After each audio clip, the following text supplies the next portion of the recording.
नमस्कार मंडळी, कसे आहात सगळे? आजच्या नवीन ब्लॉगमध्ये तुमचं सगळ्यांचं मनपूर्वक स्वागत.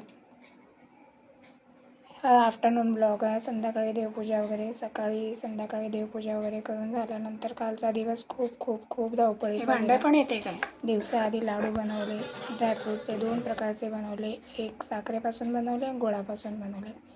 त्यानंतर संध्याकाळी छान मूग डाळीचा इन्स्टंट ढोकळा बनवला होता. त्याची रेसिपी आणि लाडवाची रेसिपी माझ्या रेसिपी चॅनलवर मी अपलोड केलं आहे. माझं रेसिपी चॅनल आहे प्रणिता रेसिपी, त्यावर तुम्ही जाऊन बघू शकता.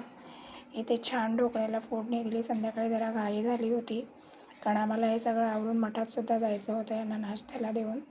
त्यानंतर छान असं गार्निश केलं.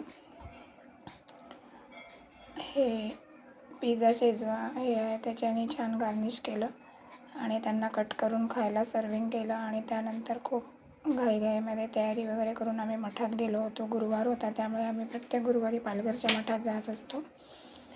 संध्याकाळी आरतीला दिवसाच्या आरतीला काही वेळ भेटत नाही, त्यामुळे संध्याकाळच्याच आरतीला जातो. आणि काल सकाळपासून ते संध्याकाळपर्यंत माझा दिवस रेसिपी करण्यातच गेला.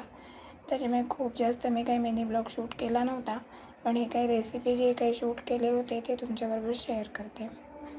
त्यानंतर इथे बघा तुम्ही, छान असा ढोकळा माझा स्पॉन्जी ढोकळा रेडी झाला होता. तुम्ही रेसिपी बघा आणि कसा झाला होता तुम्हीसुद्धा ट्राय करा आणि मग मला सांगा छान झाला होता की नाही.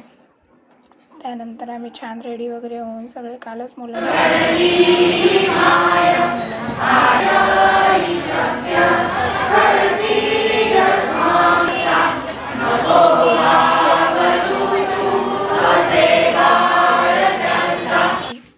प्रचंड गर्दी होती आणि इथे आरती चालू होती. इथे सगळेजण भजन वगैरे करत होते.